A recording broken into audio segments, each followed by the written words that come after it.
一口气带你看完明朝16帝。第一位出场的是明朝开国皇帝朱元璋。1328年，朱元璋出生在一个亳州钟离太平乡孤庄村贫苦佃农家庭，在家里排第4，因家族兄弟排第8，故名朱重八。朱元璋从小在地主刘德的家里放牛，备受欺辱，曾在放牛时饿得实在受不了，带着小伙伴把地主家的牛宰了吃，因此挨了地主一顿毒打，失了业。1334年，元末政治黑暗腐败，亳州发生严重的旱灾、蝗灾和瘟疫。朱元璋的父亲、大哥以及母亲在半个月内先后去世。年仅16岁的朱元璋被迫独自逃生，投奔黄觉寺剃度，成了刑童。朱元璋在寺里打杂烧香，受老和尚斥责。1345年，黄觉寺当地闹饥荒，寺里得不到施舍，住持打发朱元璋离开寺院，托钵流浪。朱元璋从此流浪乞讨3年，走遍了淮西的名都大邑，接触了各地的风土人情，极大开阔了眼界。1348年，朱元璋回到黄觉寺，在游历中受到了白莲教的宣传，又听到了明王出世、普度众生的流言，产生了做一番大事的想法。1351年，黄河发大水，元顺帝调发15万民工开河，百姓苦不堪言。韩山童、刘福通暗中埋下独眼诗人，借谶语莫道诗人一只眼，搅动黄河天下反，率领穷苦农民揭竿而起。士兵们头裹红巾，号称红巾军。同年，徐寿辉起于齐州，李二、彭大、赵君用起于徐州，各地农民义军纷纷响应。1352年，定远县郭子兴率数万百姓起兵，攻下亳州。同年，朱元璋收到儿时伙伴汤和的来信邀请加入义军，同时密信被人发现报关。25岁的朱元璋被迫投奔郭子兴的红巾军。朱元璋作战勇敢，机智灵活，深受郭子兴赏识。郭子兴将养女马氏嫁给了朱元璋，从此他正式起名朱元璋，字国瑞。1353年，朱元璋回乡募兵，家乡人听说朱元璋做了红巾军将领，纷纷来投。朱元璋募兵700多人，被郭子兴封为镇抚。同年，泰州白驹盐场司盐贩张士诚起兵反元，攻占泰州。1354年，张士诚在高邮称成王，建国号大州，攻占扬州后大败脱脱，元兵自此不复振翼。同年，朱元璋收礼擅长、冯国用等人，率军攻下滁州。1355年，刘福通等迎韩林而为帝，号小明王。朱元璋收猛将常遇春，2次进攻吉庆不克，并命徐达攻占深水。1356年，朱元璋率部第3次攻打吉庆，克制，改为应天府。张士诚进犯镇江被徐达击败，张士诚遣使请和被朱元璋拒绝。1357年，朱生县高筑墙，广积粮，缓称王之策被朱元璋采纳。同年，朱元璋遣耿炳文攻克长兴，命常遇春攻占池州，徐达攻克常州、宜兴。常熟勤张士诚胞弟张士德、方国珍率兵进击昆山州，击败张士诚部。张士诚将元被授为太尉。1358年，朱元璋建立民兵制度，寓兵于农，清丈土地，令民自食田。1359年，小明王授予朱元璋仪同三司江南等处行中书省左丞相。同年，陈友谅自称汉王，迁都江州。1360年，朱元璋征召刘基、宋濂等名士为顾问，陈友谅在采石沙徐寿辉自立为帝，改国号为大汉，并立刻顺流东下进攻应天。朱元璋用刘基之计设腐败制。1361年，小明王封朱元璋为吴国公，元将察罕帖木儿大举进攻山东。朱元璋遣使与察罕结远，率军北上亲征陈友谅，陈将丁土郎、傅有德迎奖。陈友谅的江州等地尽归朱元璋。1363年，张士诚遣吕真、张士信助援进攻小明王所在的安丰，朱元璋率徐达、常鄂春出援安丰，击败吕真，救出小明王，安置滁州。小明王封赠朱元璋3代。同年，陈友谅亲率大军围攻洪都，朱元璋率军往救洪都，与陈军大战于鄱阳湖，最终以少胜多，陈友谅中箭而亡。1364年，朱元璋在应天就吴王位，置百官以礼擅长，徐达为右左相国，派遣徐达、常遇卷、傅有德等人攻取江陵等大片地盘。1366年，朱元璋发布讨伐张士诚之平州榜，命徐达为大将军，常遇春为副，率大军围攻张士诚。同年，命廖永忠自滁州迎小明王归应天，置瓜不臣置于江中。1367年，徐达攻克平江，执张士诚送应天处死。1368年，朱元璋于初4日在应天即帝位，定国号为大明，年号洪武，立马氏为皇后，朱标为皇太子，以礼擅长，徐达为左右丞相，誓师北伐元廷。徐达率师攻入大都，元顺帝虑后妃仓皇北逃，朱元璋颁布大赦天下诏，克复北平赵，陆续遣使出访周边诸国，与各国建交。1369年，朱元璋命修元使，徐达、常遇春率军北伐，击败元裕王。1370年，徐达大败阔铁木儿于沈而遇，元顺帝病死英昌，其子继立，史称北元。同年，朱元璋大规模实行军屯民屯，称之为养兵100万，不费百姓1粒米，大封功臣，命户部清查户口，编制户贴。1371年，朱元璋命汤和为征西将军，傅有德为前将军，分兵2路伐蜀，蜀地西平。同年，朱元璋命全国郡县编制赋役黄册，推行礼甲制度，实行海禁，禁逼海民私自出海。1373年，朱元璋命胡惟庸为右丞相。1375年，趁朱元璋巡视中都，胡惟庸派人毒死刘基。同年，空议案发，朱元璋严惩使用盖有官印空白文书不测者，诛杀连坐数万相关官员。1378年，朱元璋命穆英为征西将军，领兵讨伐西番叛乱。1379年，穆英移师讨平西番叛乱。1380年，胡惟庸案发，以胡惟庸为首，遭连坐诛杀者达3万余人。朱元璋罢丞相，废中书省，从此中国2000多年的丞相制终结，皇帝拥有至高无上的权力。同年，燕王朱棣就藩北平。1381年，徐达率诸将出塞，北伐元廷，大胜而归。宋濂在贬谪途中于夔州自缢身亡。1382年，蓝玉、穆英攻克昆明，云南平定后，穆英留滇镇守。1385年，朱元璋颁布谕制大告，整理审判贪腐方面的重大案件，告诫官吏不要贪腐。同年，徐达病死。1388年，蓝玉在捕鱼儿海击败元4军，托古斯铁木儿俘获数万人。1389年，朱元璋颁布大明律为大明律法。1390年，朱元璋命晋王朱驴、燕王朱棣出征北元，李善长、陆仲亨等以胡党罪名被诛，颁布昭示监党录。1391年，朱元璋准备向北方迁都，命皇太子朱标巡抚陕西考察迁都事宜。朱标还京后献陕西地图，却得了重病。1392年，朱标病逝，朱允炆被朱元璋立为皇太孙。同年，朱元璋颁布逆臣录，以蓝玉谋反为由诛杀大量功臣宿将。1395年，朱元璋颁布皇明祖训，禁后世变更祖制。1397年，朱元璋驾崩于应天皇宫，以诏命皇太孙朱允炆继位，葬于紫金山孝陵，庙号太祖。至此，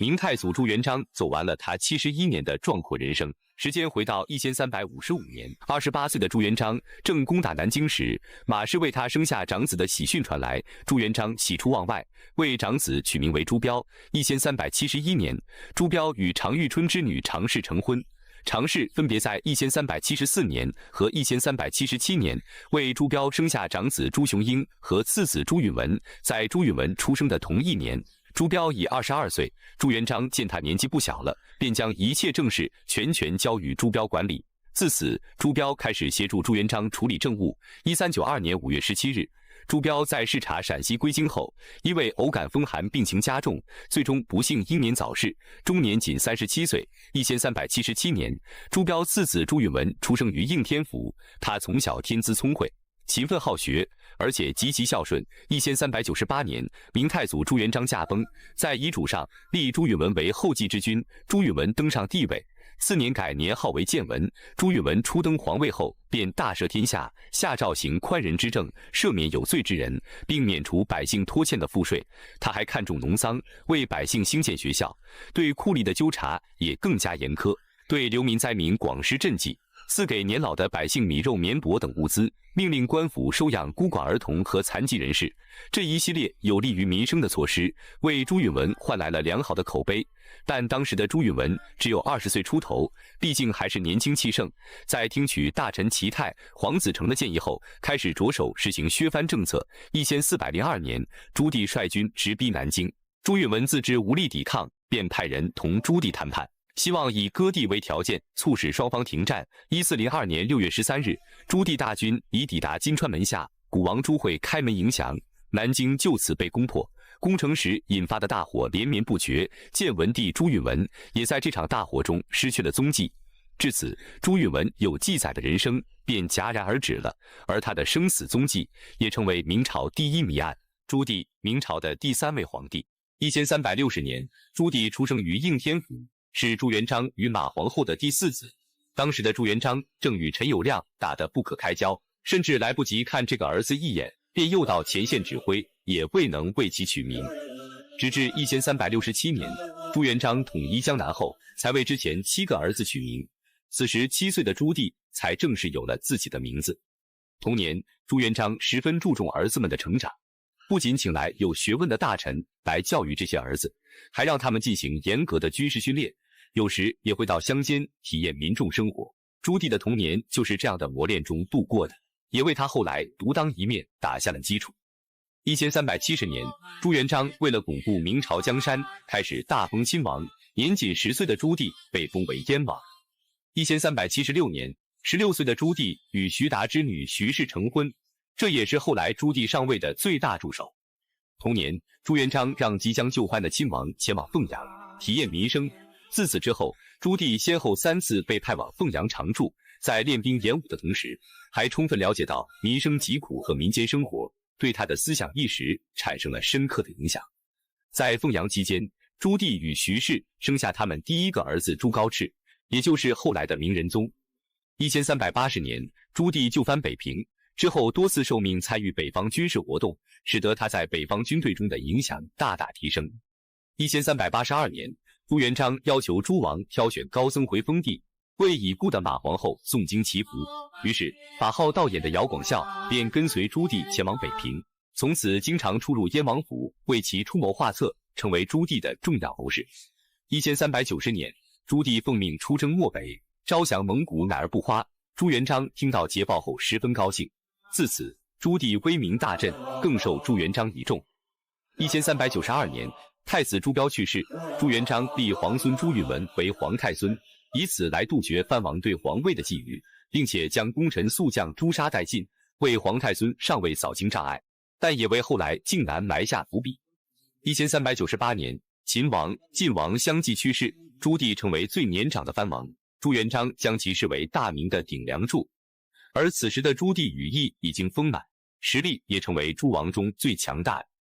同年5月，朱元璋去世，享年69岁，在位31年。皇太孙朱允炆即位，是为建文帝。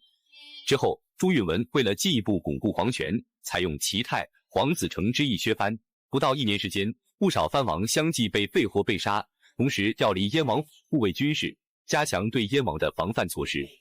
朱棣开始装疯卖傻，以此分散朝廷注意力，但在暗地里训练军队，制造兵器。1399年，朱棣以奉天靖难为名，起兵反抗朝廷。战事之初，因北方诸将多为朱棣旧将，降战者甚多，朱棣先后攻下居庸关、怀来，一路势如破竹。同年8月，朱允炆以太祖旧将耿炳文为大将军，率兵30万讨伐朱棣，结果朱棣于真定大败耿炳文。朱允炆随即派李景龙取代耿炳文，李景龙合兵50万，趁朱棣不备进攻北平，燕王妃徐氏与长子朱高炽誓死守城，坚持到朱棣回援，击退李景龙。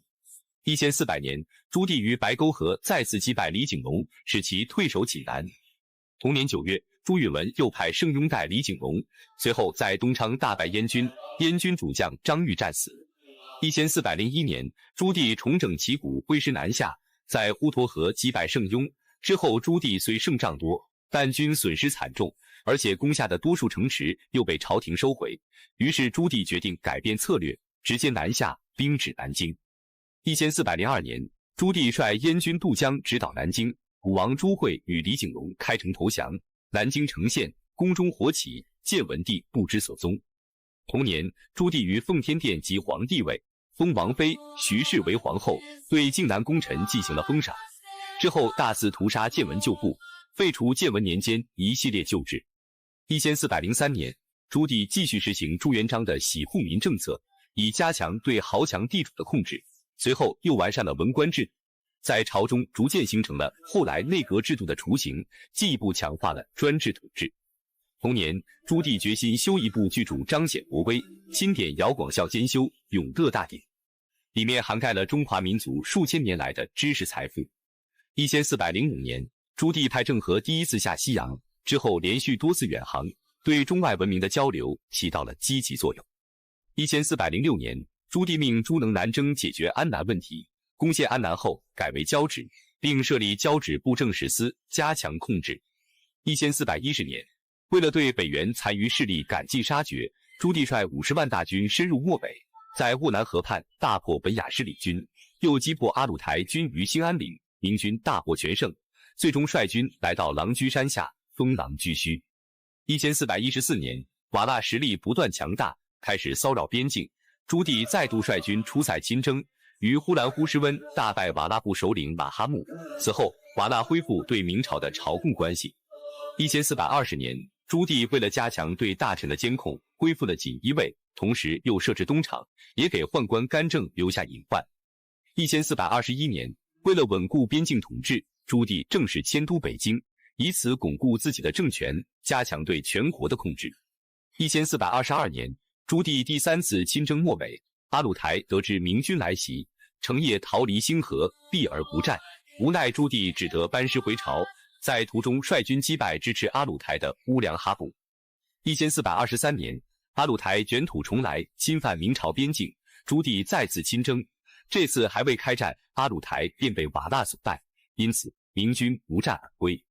1424年，阿鲁台率军再度进犯山西大同，朱棣最后一次亲征鞑靼，结果阿鲁台再次避而不战，明军搜索300余里，不见其踪影，于是不得不班师回朝。但在回师途中，朱棣病逝于榆木川，享年65岁，在位22年。1378年，燕王朱棣的长子朱高炽出生，母亲是徐达之女徐氏。此时的朱棣只有18岁，公务并不算繁忙，于是把很多精力都用在了朱高炽的身上。幼年时期，朱高炽就开始接受文武两方的教育，整体表现还算出众，但相比之下，武学上的资质浅薄，他更喜于研究文学和经籍。1395年，朱高炽被朱棣立为燕王世子。1424年，明成祖朱棣在征战归途中驾崩，朱高炽以太子身份继承皇位，是为明仁宗。此时的朱高炽已经当了20年太子，监国理政早已熟能生巧，整个朝堂中都是自己的人脉，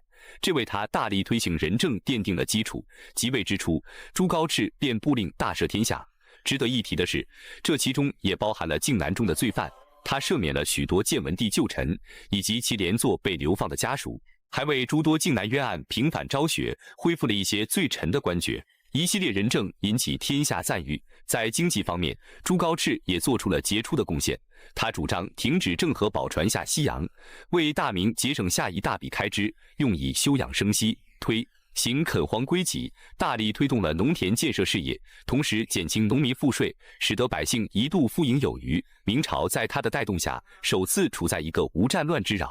稳定且强盛的历史时期，这也是仁宣之治的盛世开端。1425年5月29日，朱高炽留下遗诏，传位于皇太子朱瞻基，当日夜里便驾崩于钦安殿，终年48岁。朱瞻基，武隆同朝的最后一位皇帝，1398年出生燕王府，为朱高炽与妻子张氏之长子。当晚，祖父朱棣梦见朱元璋赐予大圭，并告知他传世之孙，永世其昌。因此，朱棣为其取名朱瞻基，寓意着继承大明基业的希望。正是朱瞻基的出生，更加坚定了朱棣发动靖难的决心。1402年，朱棣经历4年的苦战，终于攻入南京，夺位称帝。这时的朱瞻基年仅4岁。1404年，由于朱棣对朱瞻基这个好圣孙的喜爱，朱高炽被封为皇太子。也正是朱瞻基的存在，打消了朱棣之后改立太子的想法。1410年，朱棣北征蒙古，命12岁的朱瞻基留守北京，学习处理日常政务。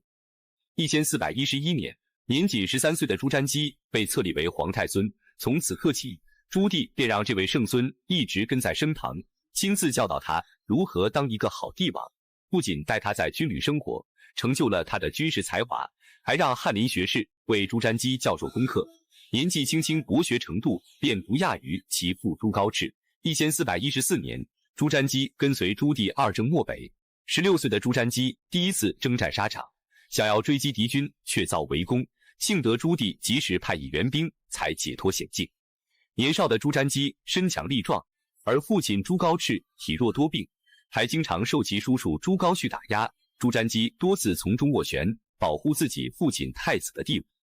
1417年，朱棣给朱瞻基操办了婚姻大事。自古以来，储君的婚姻关乎国本，所以朱棣亲自替孙子做主。朱瞻基娶了一位正妻和一位侧室，即胡善祥为太孙妃，孙氏为太孙嫔。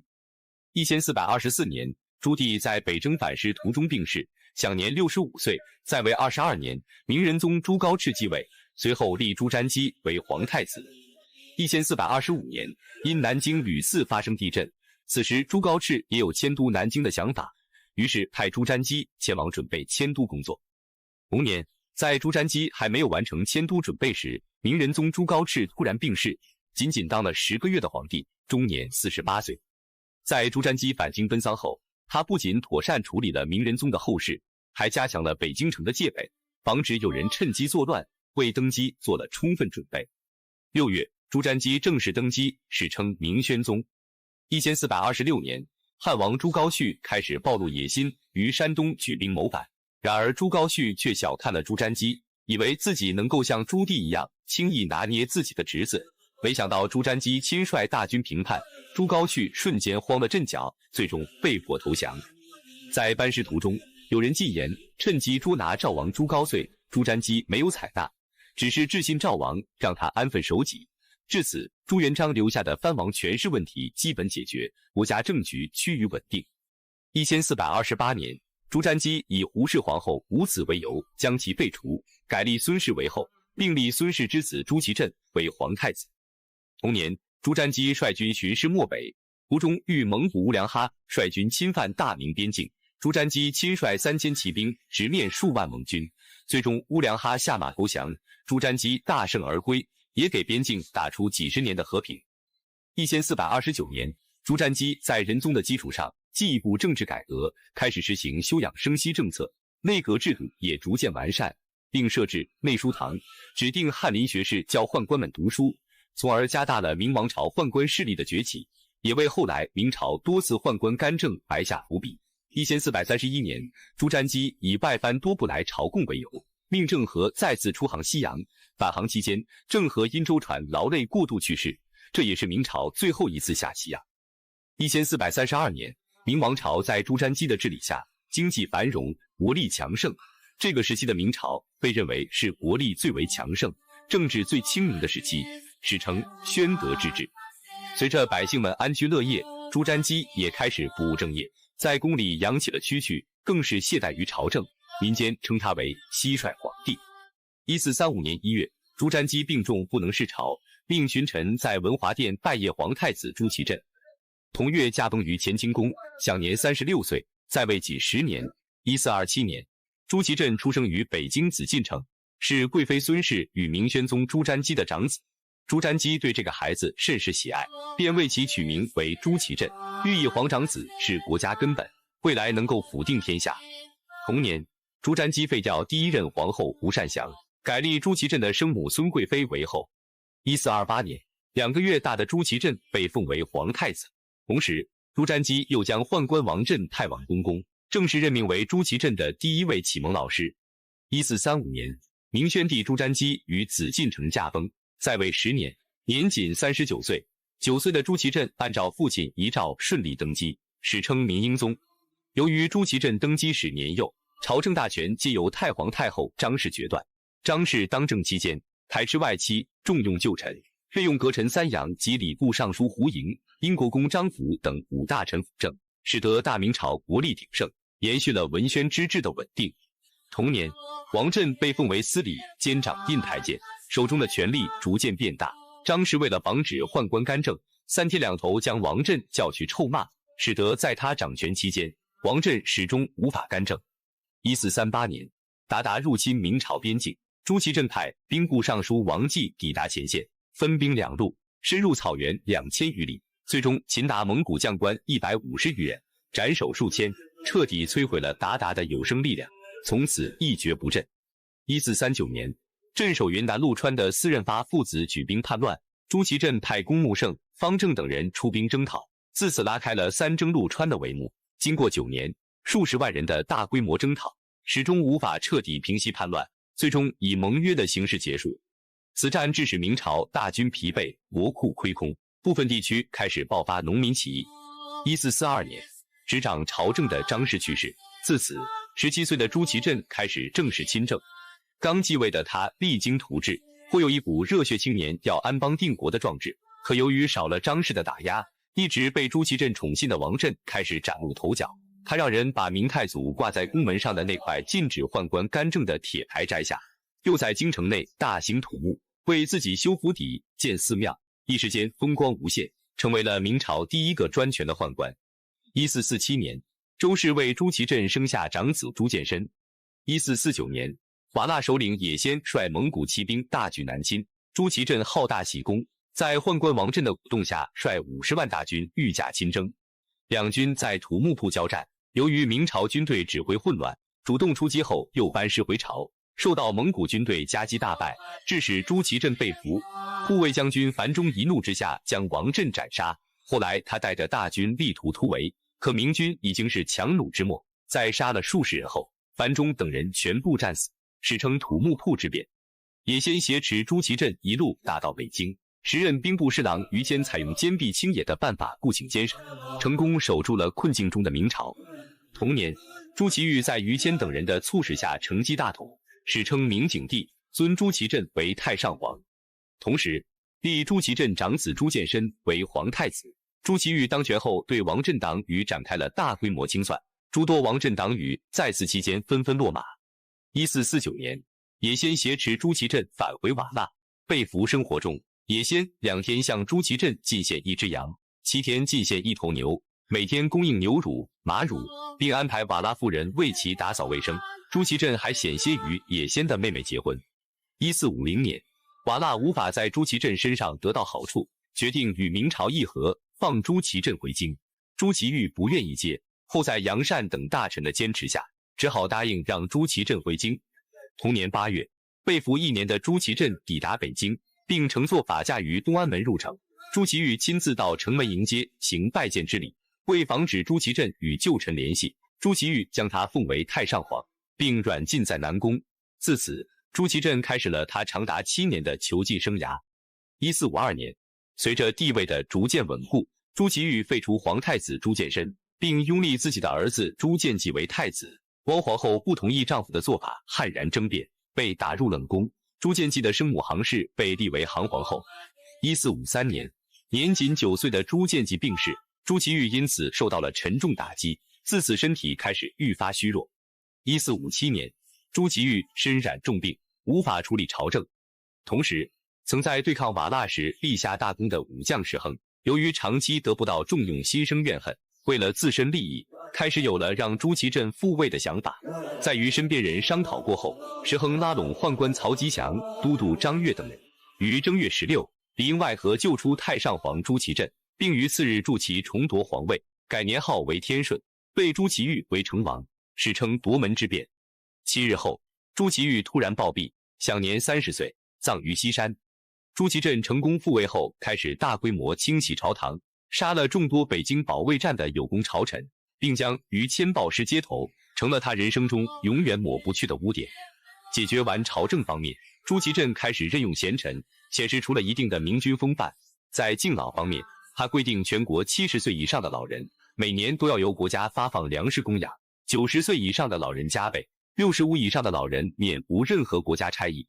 同时，朱祁镇又下旨斥责朱祁钰不孝、无悌、不仁、无义，并废其帝号，赐谥号为立，史称成立王。朱祁钰也因此成为明朝迁都北京后唯一一个没有葬入帝王陵寝的明朝皇帝。1458年，曹吉祥与石亨的不法行为开始愈演愈烈，朝中百官终于看不下去，于是一众官员联合上奏，要求弹劾曹吉祥与石亨二人。曹氏二人察觉到朱祁镇态度的转变后，决定抢在被弹劾之前发动政变，结果还没来得及谋反，事情便暴露。事发之后，石亨病死在了监狱，曹吉祥则被凌迟处死。1464年，明英宗朱祁镇于紫禁城病逝，年仅36岁，死后葬于明13陵中的御里。朱祁镇在临死的遗诏中，明令废除了自朱元璋以来的宫妃殉葬制度，拯救了之后明朝无数的嫔妃宫女。历史对朱祁镇的评价可谓是毁誉参半，他一生跌宕起伏，前后2次在位，共计当了22年皇帝，最终在他理想的结局下，走完了他短暂而又壮阔的一生。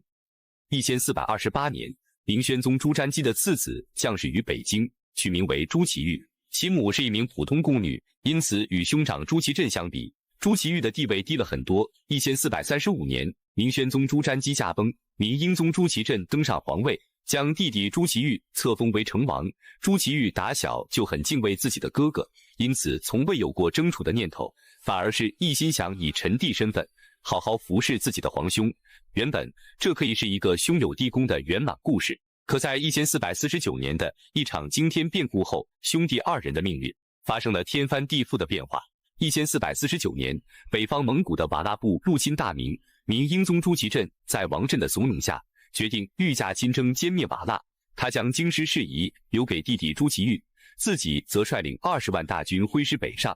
然而，在中秋月圆的当天，明英宗因指挥不当，引发了遗臭万年的土木堡之变，堂堂大明皇帝竟被外敌俘获。这一消息传至京师，一时间朝野震惊，人心惶惶，甚至还爆发了午门血案。朝中大臣不顾斯文礼教，在朝堂之上将罪臣王振的亲信朋党一一打死，这放在历朝历代都骇人听闻。俗话说，群龙不可一日无首，国更不可一日无君。如此乱象下，唯有另立新君才能稳固人心。但当时的皇太子朱见深只有2岁，唯一的希望只能寄托在朱祁钰身上。1449年8月28日，于谦、王直等大臣纷纷启奏，希望朱祁钰以江山社稷为重，承继大统。刚得知消息的朱祁钰万分惶恐，这种行为既违背祖制，又辜负兄弟之情，自己也从未有过这方面的打算，因此一再推脱。后来在朱大臣的全力举荐和孙太后的懿旨之下，朱祁钰还是坐上了皇帝之位，并将远在瓦剌留学的哥哥朱祁镇奉为太上皇。自此，朱祁钰的人生轨迹开始改变。登基之后，朱祁钰重用于谦等人，组织了北京保卫战，并大获全胜。这一战斗的胜利，生生保住了大明的国本，为明朝强行续命了200年之久。在之后与瓦剌的数次交锋中，明军也是接连击退敌军，此举大力安定了军心民心，同时也让瓦剌首领有了退缩之意，最终决定释放朱祁镇并与大明和解。但这个时候，朱祁钰却不想朱祁镇回来了，倒不是怕皇位不保，而是怕即便自己让出皇位，兄长朱祁镇依然不会轻饶自己。可这个时候，朱祁钰最信任的大臣于谦却主张尽快将太上皇接回来。他对朱祁钰晓之以理，动之以情，终于将朱祁钰说服。1450年8月，被俘1年的英宗朱祁镇被送还大明，朱祁钰亲临城门外，对朱祁镇行拜见之礼。但出于对朱祁镇的戒备，朱祁钰还是将他软禁在了南宫。这一锁便是7年之久。7年时间里，朱祁钰继续当着皇帝，也为大明做出了诸多贡献。在内政上，他吸取之前宦官王振的教训，对宦官干政进行了一定程度的削弱，并重用于谦等贤臣改革吏治。在经济建设上，朱祁钰解决了多年征战的遗留问题，确保了战乱地区百姓的生计。期间，对受天灾严重的山东、山西、河南等地，在不同程度上进行了减免税赋、赈济安补，同时下令鼓励各省大兴农桑事务。在朱祁钰和诸位老臣的励精图治之下，短短几年的时间，就使明朝一改英宗时期的颓势，经济迅速回温，国势蒸蒸日上。当然，朱祁钰也有令后世诟病的地方。首先是在对待兄长朱祁镇的问题上，7年的软禁时间里，朱祁镇生活的极为困苦，这都是朱祁钰暗地里操控的，这一行径有违手足之情。其次是在对待储君的问题上，朱祁镇之子朱见深本为太子，但朱祁钰出于私欲，甚至开始贿赂朝中的官员，改变官员们对储君问题的想法，最终硬生生将朱见深的太子位夺走，反让自己的儿子朱见济当上了太子。这一系列操作终于惹怒了隐忍多年的朱祁镇，兄弟之间的嫌隙越来越深。1453年，朱祁钰的独生子朱见济病逝，年仅9岁，朱祁钰悲痛欲绝，自己也因此患上了病症。到了1457年，朱祁钰的病情加重，命不久矣。朱祁镇借此良机，与大臣石亨、徐有贞等人串通，发动了著名的夺门之变，成功复辟，并再度登上皇位。1457年3月14日，在病重与被夺位的双重压力下，朱祁钰含恨去世，享年仅30岁。在他死后，朱祁镇废掉了他的帝号，赐谥号为立，表示朱祁钰终身为恶，并仅以亲王礼葬于北京西山。朱祁钰也成为明朝迁都北京后唯一一个没有被葬入帝陵的皇帝。代班皇帝的一生，在这一难平的遗憾之中潦草结束。1447年，朱见深出生于北京紫禁城，大明留学生朱祁镇长子，一出生便被立为皇太子。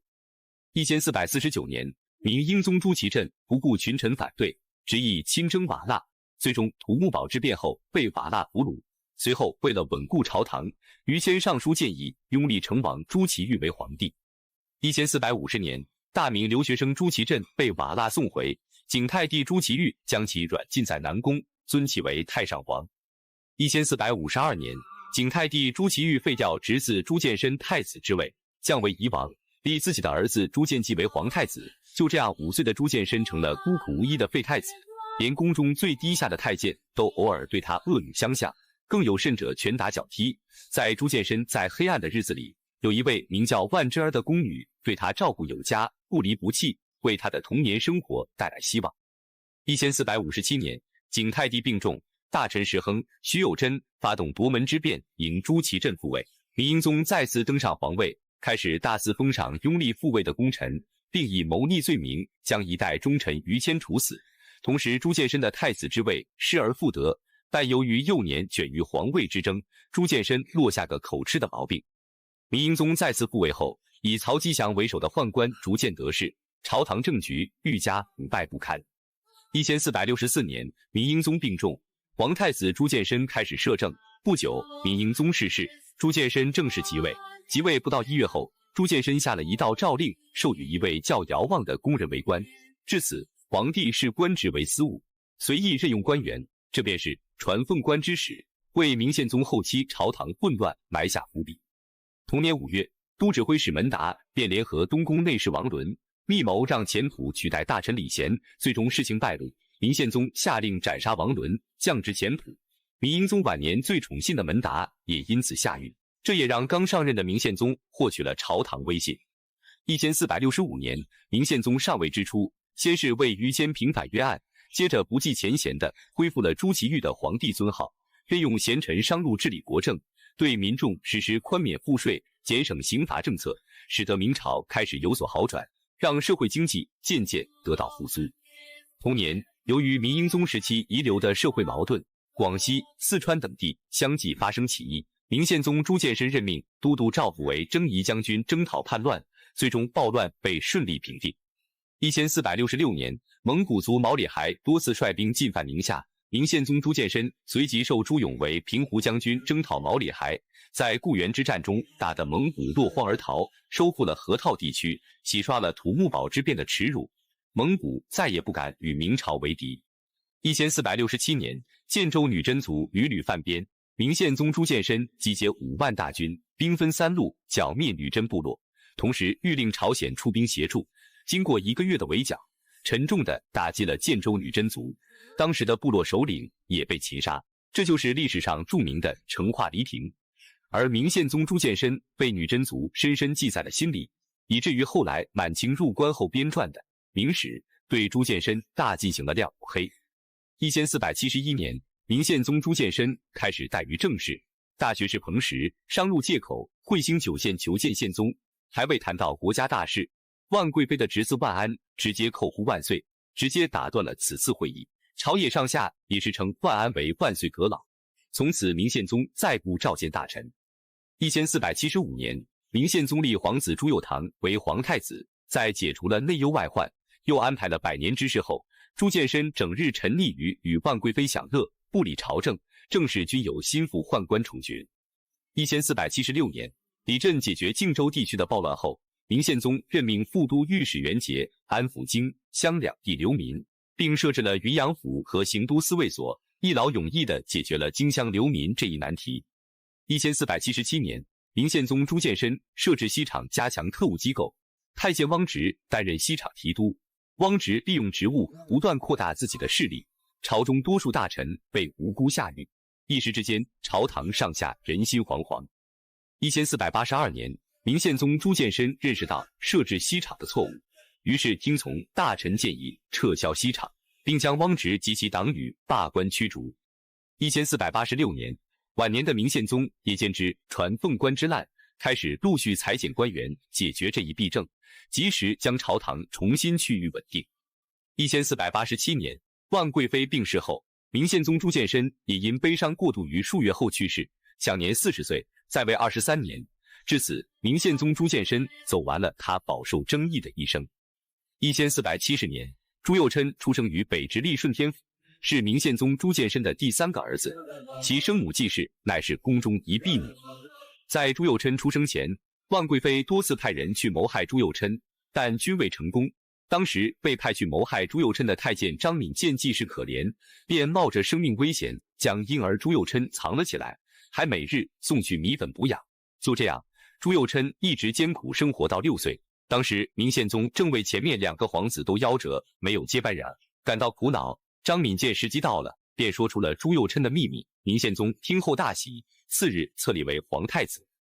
1475年，季氏在宫中暴亡，太监张敏也吞金自杀。显然，这2人的死跟万贵妃有直接关系。明宪宗的母亲周太后担心万贵妃会对太子再下毒手，就亲自将孙子抱养在仁寿宫内，这才使得朱佑樘安全的在宫中生活。1478年，朱佑樘行冠礼，同时出阁讲学。朱佑樘十分聪颖，学习用功，给他即位后施仁政，励精图治，建立弘治中兴创造了良好条件。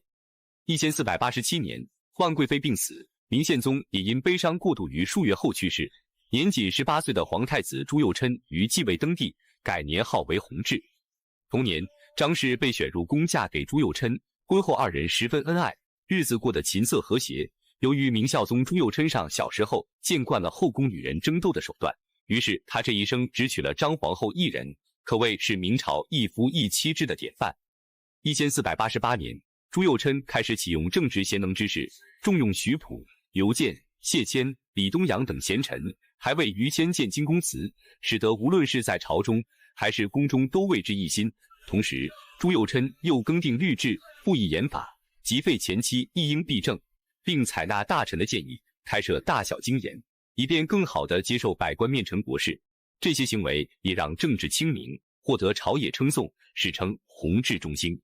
同年，朱佑樘令海慎西封哈密忠顺王，给金印、官服，实现对新疆的实际控制。1489年，开封处黄河决口，朱佑樘命户部左侍郎白昂领5万人修治，及时解决了遇害的灾民，将伤害降到最小。1492年，苏松河道淤塞，泛滥成灾，孝宗命工部侍郎徐贯主持治理，历时近3年方告完成。从此，苏松消除了水患，再度成为鱼米之乡。1493年，阿黑麻再次攻占哈密，并其尊长牙兰守卫哈密，时不时抢掠沙州等地，并威胁各州归顺，成为明朝一大祸患。但当时国内灾害不断，明孝宗朱佑樘未能及时解决。1496年，明孝宗朱佑樘的次子朱厚炜不到3岁便夭折，下诏追封魏王。1497年，明孝宗朱佑樘派马文生前往哈密平抚，会同河西诸卫及诸部落族数千人攻打哈密城，牙兰等人逃跑，哈密得到收复。当时朝廷中有人主张放弃哈密，但朱佑樘主张坚决出兵收复哈密，并立即委派马文生为元帅，大败吐鲁番敌军，这才收复了哈密。1498年，世界上第1把牙刷由中国皇帝明孝宗朱佑樘发明，方法是把短硬的猪鬃插进一只骨质手把上，这也是人类300项伟大的发明。同年，年仅5岁的太康公主去世，这也是明孝宗朱佑樘唯一的女儿，明武宗朱厚照的同母妹妹。1499年，明孝宗身边的宦官李广深得宠信，不仅贪污受贿，还不断蛊惑君主。明孝宗也一度被蒙蔽双眼，朝堂出现短暂的混乱。幸得明孝宗及时看清了李广的小人命，再次大力的整顿朝纲，肃清佞臣，使得朝政再次清明。1500年，由于朱元璋制定的大明律不可更改，在实行的过程中难免会存在着法律与现实脱节的情况。为适应社会的需要，明孝宗朱佑樘下令整理修订了279条条例，颁行天下，永为常法，这就是问刑条例。1502年，明孝宗朱佑樘下令编制《大明会典》，不仅删除了原《大明律》中多项残暴的法令，他还下令对待刑狱要十分严谨，任用的执法官吏要求贤明公正，这也充分展现了明孝宗为人宽厚的一面。1505年，在高强度的工作压力下，明孝宗朱佑樘的身体每况日下，最终驾崩于乾清宫，在位18年，享年36岁。1491年，朱厚照出生于紫禁城，他是明孝宗朱佑樘与张皇后唯一的儿子。朱佑樘为其取名厚照，寓意着明照四方，次日便被册立为皇太子。1498年，7岁的朱厚照开始启蒙教育，明孝宗朱佑樘为其请来朝中大臣担任讲师。朱厚照在学习方面十分聪慧，记忆力超群，每天所学内容都能倒背如流。但朱厚照年少贪玩，对学习并不上心，朝中大臣多次上书请求明孝宗对其规劝，但明孝宗对这个独子尤为宠爱，不忍责骂，这也为朱厚照长大后贪图享乐种下隐患。1505年，明孝宗朱佑樘病逝，年仅15岁的朱厚照登基为帝。正值叛逆期的他，不愿每天上朝听政，整日沉溺于享乐，懈怠政事。对于大臣的劝诫，表面听从，但其内心对朝臣的约束不满与日俱增。再加上宦官刘瑾在他耳边编排朝臣的过失，使得明武宗朱厚照越来越远离朝堂。1506年，国舅张鹤龄控告百姓侵占皇庄，明武宗朱厚照不顾大臣反对，下令锦衣卫逮捕这些百姓，最终导致民怨四起。同年10月，户部尚书韩文等人上书以皇帝受八虎蛊惑为由，请求斩杀以刘瑾为首的8名宦官。明武宗朱厚照看完奏折后，向群臣悔过，请求饶恕八虎性命，但韩文等大臣也依旧坚定处决这8人。最终，明武宗朱厚照还是心软宽恕了刘瑾等人，使得群臣寒心，一气之下直接上书辞职。八虎之首刘瑾也由此成为司礼监秉笔太监，开始专擅朝政。1508年，明武宗朱厚照在八虎的蛊惑下越发荒于政事，还经常偷偷出宫游玩。长此以往，明武宗朱厚照更加肆无忌惮，直接搬离紫禁城，住进了自己下令创建的豹房，里面妓院、教场、博寺应有尽有，并且明武宗朱厚照崇尚武力，在里面召集许多武将与教场比武，为了彰显自己的勇猛，更是在里面养了许多动物供其驯。1510年，明武宗朱厚照派张勇、杨义清平定安化王之乱，之后2人商议铲除宦官之首刘瑾，于是以刘瑾贪赃枉法为由，列了17条罪状，令明武宗下令将其逮捕，并查抄了刘瑾的财产，一举解决了宦官祸患。刘瑾死后，朝堂还未稳定，就又出现了佞臣钱宁、江彬。1514年，明武宗朱厚照不满足于在京城玩乐，在钱宁、江彬的诱惑下，他开始微服私访到民间寻花问柳，经常闯入百姓家中逼女子作陪，若是遇见中意的女子，便直接带回宫中，一时之间百姓怨声载道。1517年，明武宗朱厚照被江彬鼓动到西北游行，这对于一向以勇猛自居的明武宗颇有吸引力，因为他一直想像明太祖和明成祖一样征战天下。在来到宣府后，明武宗将自己更名为朱寿，加封为镇国公，并下令营建镇国府。皇帝自降身份向自己称臣，也是千古罕见。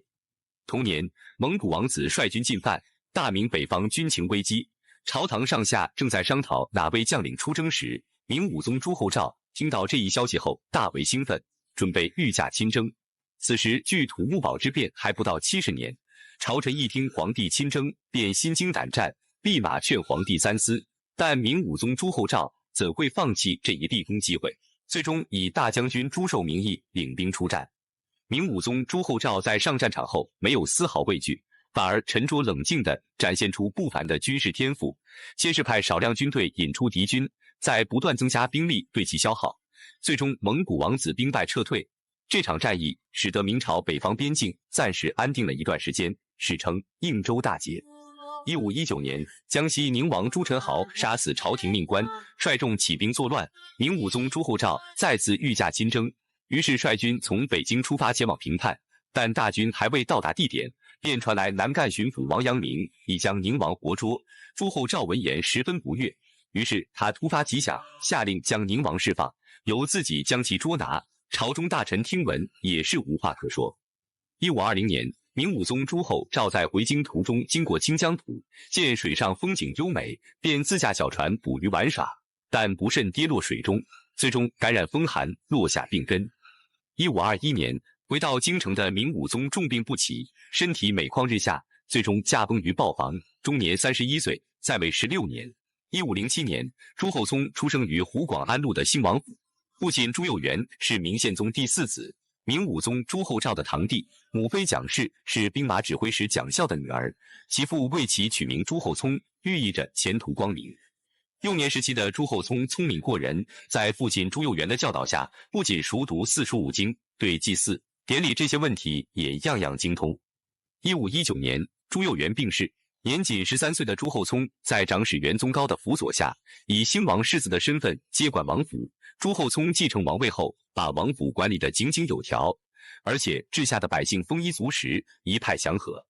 1521年4月，明武宗朱厚照驾崩，由于膝下并无子嗣，在其弥留之际，留下兄终弟及的遗诏，于是首辅杨廷和张太后宣布朱厚熜继承皇位。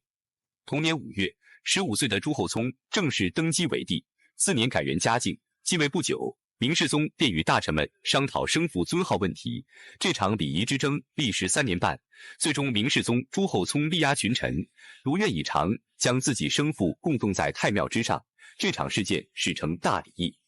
1522年，明世宗朱厚熜开始着手于朝堂政事，他勤于政务，重用贤臣，整顿朝纲，革除明武宗在位时一系列弊政，严肃监察制度，对宦官严加管束，中央集权得到复兴和加强，使朝政贵之一心，史称嘉靖中兴。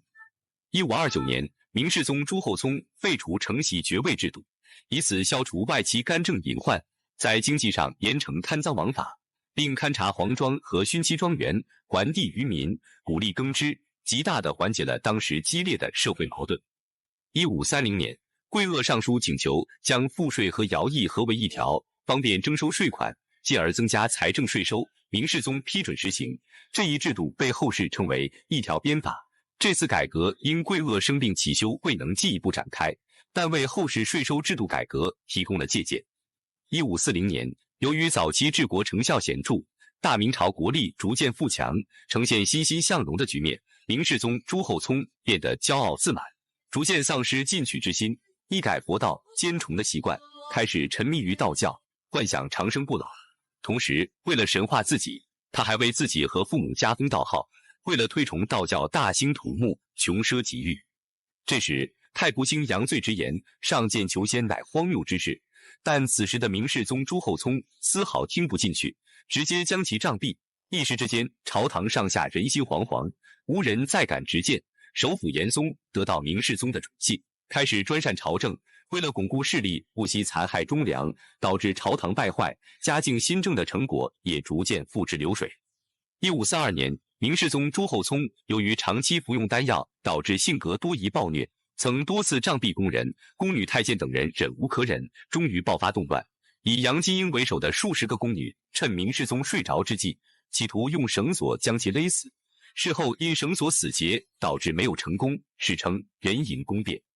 事后，明世宗便搬到西苑的万寿宫，不敢住在紫禁城的寝宫里，并把这次死里逃生归功于道教，从此更加热衷于斋教祈祷。朝廷法纪逐渐松弛，开启20多年不上朝，国家大事全由内阁大臣严嵩处理。严嵩已然成为大明王朝的代皇帝。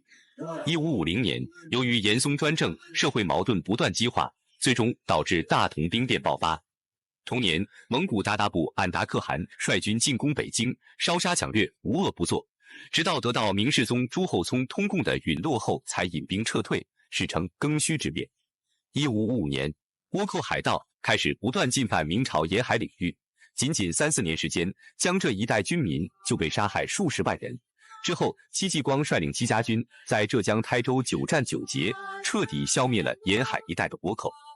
1561年，明世宗居住的宫殿发生火灾，于是明世宗想要建造新的宫殿。在询问严嵩时，严嵩并未给出满意的答案，反而徐阶为明世宗解决了这一问题。于是严嵩逐渐被冷落。1562年，徐阶门生邹应龙告发严嵩父子，明世宗下令逮捕严世蕃，并勒令严嵩退休，徐阶则取代严嵩为首辅。1566年，由于明世宗朱厚熜长期服用含有水银、雄黄的长生不老药，导致身体越来越差，最终病逝于北京乾清宫。1537年，朱载堰出生于紫禁城，为明世宗朱厚熜第三子。其母是最不受宠的杜康妃，所以刚出生的朱载堰并不受明世宗重视。1539年，明世宗册封次子朱载瑞为皇太子，3岁的朱载堰也被封为誉王，次子朱载镇被封景王。1549年，皇太子朱载瑞逝世，按照惯例，最年长的誉王朱载堰当为太子，但明世宗朱厚熜迷信道教，以二龙不相见为由，不再册立太子，而且开始不再与皇子们相见。1552年，16岁的誉王朱载堰行冠礼，开始离开皇宫，居住在京师藩邸之中。因不受明世宗宠爱，朱载堰为人十分小心谨慎，在京城过着平淡的生活。之后，高拱、张居正等大臣先后出任誉王府侍讲，辅导朱载堰的学业，同时为他塑造了一个好皇子的形象，推动其继承皇位。1554年，朱载堰母妃杜氏去世，明世宗要求以常理从事，百官不服丧服，这也导致了朱载堰备受冷落。不少人认为其已失去皇位的机会。明世宗四子朱载镇开始为皇位蠢蠢欲动，不断迎合明世宗意图，再加上朱载堰个性迟钝、内向木讷，因此明世宗更加偏爱朱载镇。自朱载瑞死后，明世宗朱厚熜始终拒绝正式立储，在朱载堰和朱载镇二王之间犹豫不决。朝中大臣为了保证自己的政治利益，逐渐分成了以徐阶为首的誉王派和以严嵩为首的景王派。1560年，大臣郭希言在京城散布流言，说严嵩想要谋害朱载堰，并上书请求立储。明世宗朱厚熜大怒，直接将其处斩。为了杜绝朝野议论，又下令朱载镇就藩。1563年，朱载堰第三子出生，但其不敢向明世宗上报，就没有取名字。直到朱载堰继位后，才为其取名朱翊钧，也就是后来的明神宗。1565年，在严嵩倒台后，徐阶成为了内阁首辅，朱载堰朝中的支持势力进一步扩大。这时，朱载镇也因病去世，朱载堰变成了明世宗朱厚熜的独子。尽管明世宗朱厚熜还是未为立其为皇储，但大臣们已经默认朱载堰的太子身份。1567年，明世宗朱厚熜病逝于乾清宫，徐阶请求朱载堰入宫主持丧事，并起草遗诏令朱载堰继位。不久，朱载堰在皇极殿举行登基大典，改元隆庆。明穆宗朱载堰登基后，开始着手于嘉靖年间遗留的各种弊政，并将因正直谏言的忠臣海瑞释放出狱，为那些冤枉遭遇迫害的人们平反翻案。同年，明穆宗朱载堰宣布解除海禁，允许海外贸易，恢复了沿海地区的商品经济发展，史称隆庆开关。在此政策下，全世界一半的白银都流入了明朝，为大明积累了大量的财富。1568年，明朝边防岌岌可危，明穆宗朱载堰接受张居正的建议，启用高拱主持军事改革，同时提拔和重用戚继光、谭纶、王崇古等名将出任北边将帅，抵御外敌入侵。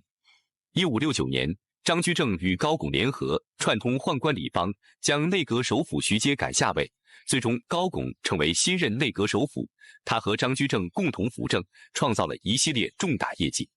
1570年，面对蒙古俺答部的多次侵犯，明穆宗朱载堰任命王崇古为山西军务都督，平定叛乱。王崇古也是不负所望，多次击退蒙古骚扰。最终，俺答部向明朝俯首称臣，并于次年签订条约，明朝与蒙古开放贸易，使明朝节省了大量的边防开支，也迎来汉蒙两族了几十年的和平局面。自明穆宗朱载堰登基以来，便沉湎女色，继位2年半就封了13名妃子，嫔以下离姓的女子更是不计其数。为此，还在江南地区引发过一场拉郎配的风潮。在如此纵情声色的情况下，明穆宗朱载堰的身体也是每况愈下。最终在1572年，明穆宗朱载堰由于长期纵欲过度，加上服用春药，身体状况越发不好，不得已卧床休养了2个月，但依旧无济于事。最终没过多久，便驾崩于乾清宫，时年36岁。1563年，朱翊钧生于裕王府，是明穆宗朱载堰第3子。1567年，4岁的朱翊钧还没有名字，因其祖父明世宗朱厚熜晚年迷信道教，对于储君一事无人上报，明穆宗也不敢为其起名，直至继位之后，才为其赐名朱翊钧，意为圣王治愈天下，犹如治气之转君也。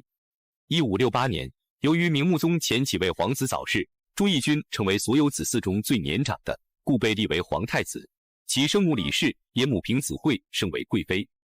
为了更好地教育朱翊钧，明穆宗直接让朝中才能出众的大臣来教导其学习。其母李氏对他的教育也十分严格，故朱翊钧从小便熟读四书五经，十分聪慧。1572年，明穆宗病危，召来内阁大学士高拱、张居正和高仪，让他们辅佐年幼的朱翊钧处理朝政。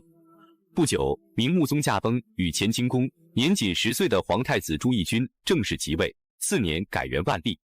明神宗继位不久后，张居正联合冯保将高拱赶下台，自己成为内阁首辅，掌控着朝堂权势。年幼的明神宗朱翊钧对张居正言听计从，全力支持进行政治改革，意图扭转明朝当时的颓势。在政治上，为了针对官僚作风和文牍主义，推行考成法，提高朝廷机构办事效率。在经济上，朱翊钧下令先在福建行省推广一条鞭法和清丈田政策，之后开始在全国实施。万历前10年，在幼年朱翊钧的支持下，张居正的改革让明朝政治经济发生翻天覆地的变化，扭转了明朝之前的颓势，史称万历中兴。1582年，一代名臣张居正病逝，明神宗朱翊钧就此开始亲政。不久，朝中官吏多次上书指责张居正，随着朱翊钧对权力的掌控，也开始对张居正产生厌恶，以威权镇主为由，下令抄了张居正的家，直至朱由校即位后，才逐步为张居正平反昭雪，恢复名誉。1586年，朝中大臣上书请求明神宗册立皇长子朱常洛为皇储，但明神宗以朱常洛生母王氏出身低贱为由，一直拒绝立其为太子。打算册立宠爱的郑贵妃所生皇子朱常洵，遭到大臣和李太后极力反对，因立太子之事与内阁争执长达10余年，最终明神宗朱翊钧身心交瘁，选择了妥协，立朱常洛为皇太子。至此，整个王朝不得安宁的国本之争才算告一段落。1589年，明神宗朱翊钧因国本之争与大臣闹掰后，逐步对朝政失去兴趣，最终索性30年不上朝。处理政事的主要通过谕旨的形式向下面传递。1592年，霍拜和破承恩父子在宁夏银川反叛，明神宗朱翊钧果断决定平叛，派遣李如松为总兵率军征讨，最终顺利平定破败之乱。同年，朝鲜遭到日本侵略，急忙请求明朝援助。明神宗朱翊钧鉴于唇亡则止寒，决定派兵到朝鲜援朝抗倭。最终，明军联合朝鲜军队，历时7年多，将日军赶出朝鲜。1600年，为了平叛播州宣慰司使杨应龙的暴乱，明王朝集四川、贵州、湖广等8省之力，才平定杨氏叛乱。但播州之役几乎消耗了明朝所有的军力和财力，导致对后来的后金崛起无可奈何。1616年，努尔哈赤建立后金政权，成为明朝的主要威胁。明神宗朱翊钧在对抗后金时用人不当，导致明军屡屡败北。自此，明朝在辽东的形势急转直下。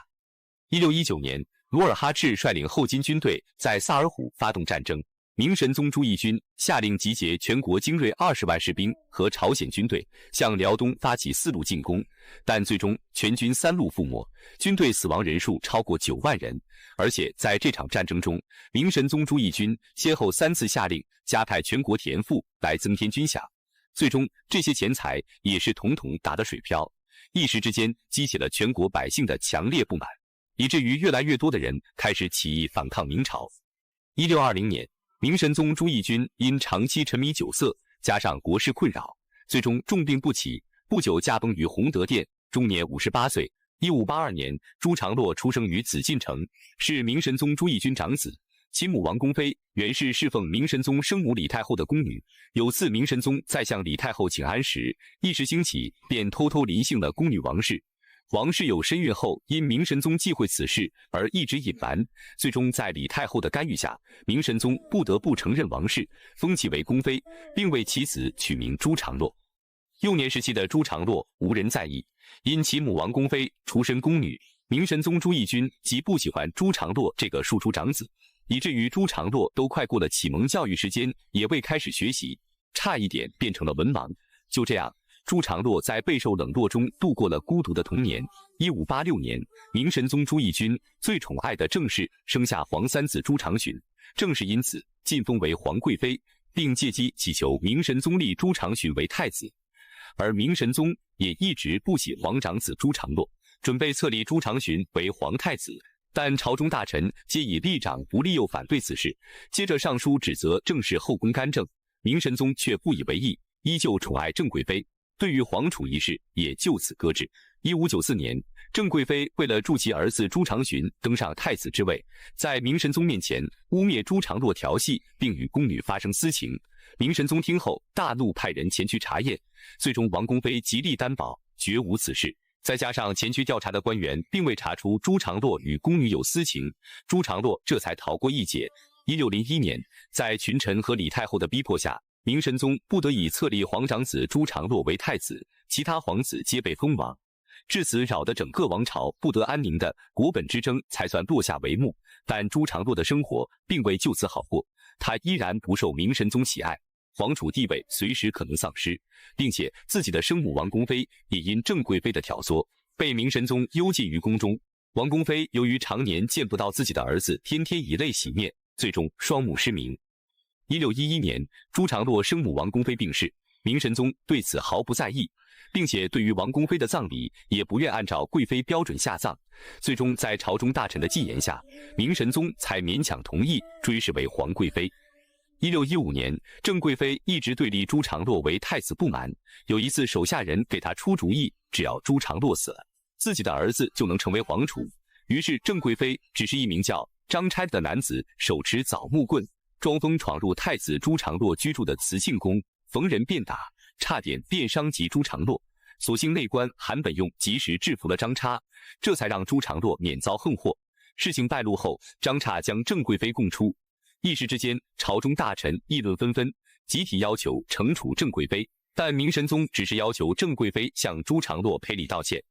而朱常洛在明神宗的权威下也并未追究。最后，明神宗将张差和涉案的2个太监处死，案件就此不了了之，史称挺基案，是明末3大奇案之一。1620年8月，明神宗病逝，皇太子朱常洛登基为帝，改元太昌。即位之初，明光宗朱常洛一心想要做个好皇帝，也是废除了一系列苛捐杂税，发布薪水，犒劳边关将士。在全国百姓都对新皇帝充满希望的时候，明光宗由于前半生压抑的太久，开始疯狂地纵欲来报复之前的失意。再加上郑贵妃故意献上美女供其享乐，在登基10天后，明光宗朱常洛便因纵欲过度身患重病，郑贵妃又派自己的亲信崔文生为其治病。明光宗朱常洛在服用崔文生提供的药后，上吐下泻，身体更加虚弱。于是病情恶化的明光宗不再相信太医的治疗，开始迷信丹药。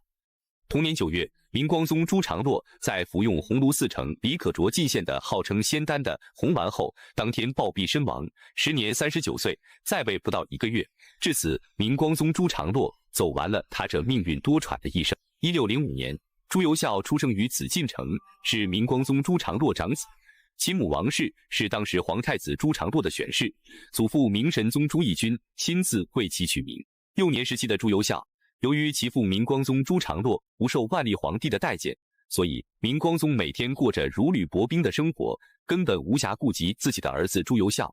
导致朱由校从小便缺乏教育，整日只能自己玩耍。那些被摆设的木工工艺品变成了他的玩具，也因此对木匠产生了浓厚的兴趣。1619年，朱由校生母王氏逝世，万历皇帝念及其年幼，便让朱常洛的李选侍抚育朱由校。1620年，明神宗驾崩，皇太子朱常洛即位，但仅在位不到1个月，便因病去世。16岁的朱由校随即被大臣们拥立为帝。只是令人没想到的是，抚养朱由校的李选侍联合太监魏忠贤，将朱由校扣留在乾清宫，意图当上皇太后，把持朝政。此举遭到朝中大臣极力反对，最终在群臣的逼迫下，只好灰溜溜地迁出乾清宫。此事件被称作移宫案，是明末3大奇案之一。同年9月，朱由校正式继位，但由于从小未接受良好的教育，再加上其父明光宗朱常洛仅在位1个月，没有人教导他处理政务，所以朱由校根本不知道如何当皇帝。只能听从朝堂上的东林党派，朝政也是获得短暂的清明。明熹宗朱由校即位之初，立马封自己幼年时期相依为命的奶妈客氏为奉圣夫人。客氏有权之后，便与太监魏忠贤狼狈为奸，开始不断培养自己的党羽，意图把控朝政。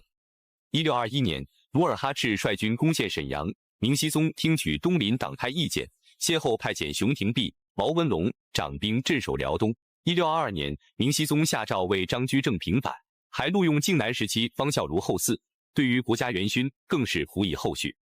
1623年，明熹宗奶妈客氏与执笔太监魏忠贤相互勾结，组建的阉党已形成势力，可以与东林党对抗。而此时的明熹宗朱由校也开始不务正业，逐渐沉迷于木工手活，终年不倦。每次在他做木工正在兴头之时，魏忠贤便上前奏事，明熹宗朱由检根本听不下去，直接放权让其处理朝政。于是魏忠贤借机多次矫诏擅权，排挤东林党人，造成明朝空前的宦官专政。1624年，东林党派上书弹劾魏忠贤24条大罪，但此时的朝中大权已落在魏忠贤手中，明熹宗朱由校沉迷玩乐，对此不闻不问。魏忠贤更是作威作福，朝堂成了他一人独大，东林党人皆被其残忍谋害。1625年，明熹宗朱由校在客氏、魏忠贤的陪同下，到西苑游船玩耍，怎料一阵狂风掀翻了小船，使其不小心跌入水中，差点被淹死。被人救起后，却落下病根，身体每况愈下，最终卧床不起。至此，朝中政权完全由魏忠贤一人掌控，权力大到直接让手下称其9000岁。之后，在朝堂中更加残酷地排除异己，并加深了对百姓的剥削，使得民怨四起，成为明农民大起义的导火索。1626年，努尔哈赤率领后金进攻宁远，明熹宗朱由校派遣袁崇焕固守宁远，最终在袁崇焕的指挥下击败了努尔哈赤，赢得了这场战争的胜利，史称宁远大捷。1627年，身患重病的明熹宗朱由校预感到自己时日不多，而自己膝下并无子嗣，便召见了武帝信王朱由检，下诏册立其为新任皇帝。不久驾崩于乾清宫，年仅23岁。1611年，朱由检生于北京紫禁城慈安宫，是明光宗朱常洛的第5子。由于母亲刘氏为侍寝宫女，身份卑微，使得朱由检自幼便不得其父待见。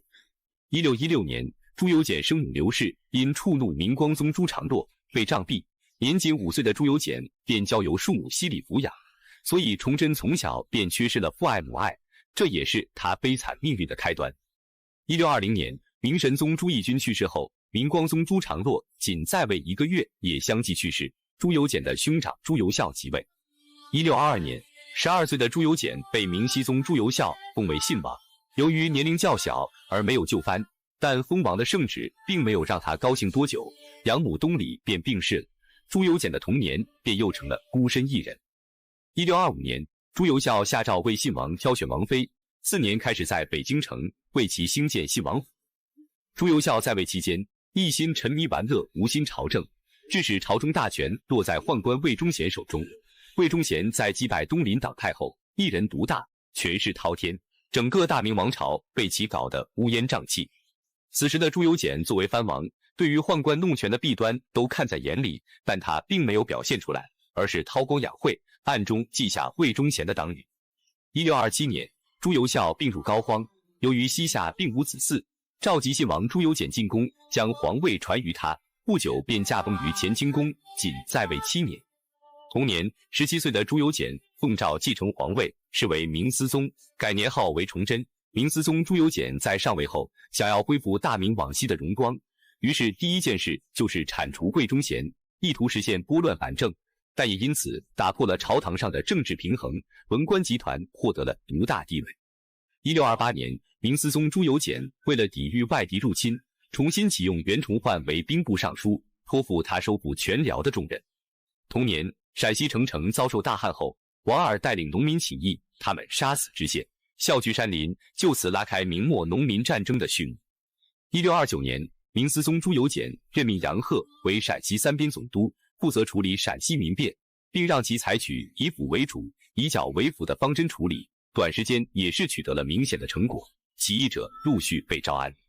同年11月，袁崇焕击退后金军队，但魏忠贤余党上奏弹劾袁崇焕通敌，皇太极也趁机使用反间计。明思宗朱由检在听信谗言后，下令逮捕袁崇焕入狱，并于次年将其凌迟处死。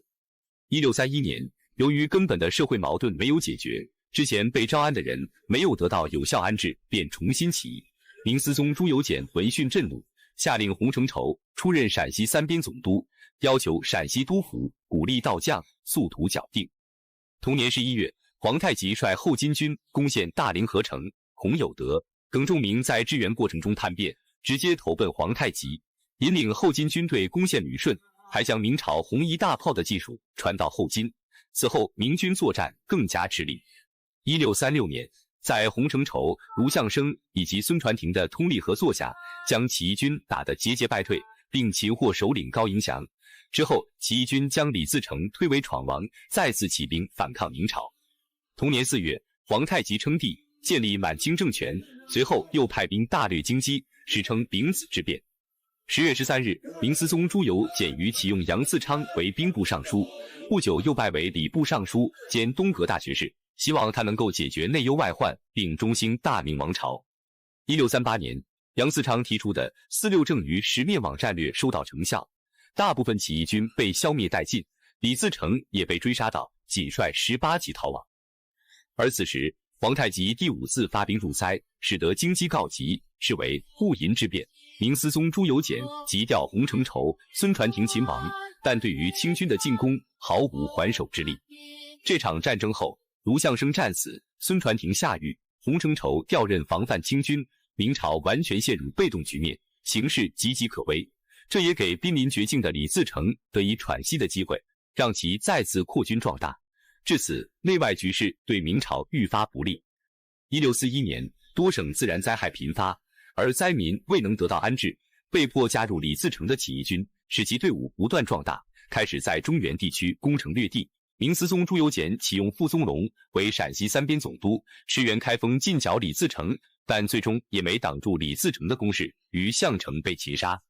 1642年，明思宗朱由检被迫放出下狱的孙传庭，拜为陕西三边总督，让其率军在潼关再次进剿李自成，结果兵败夹县，不得已退回关内。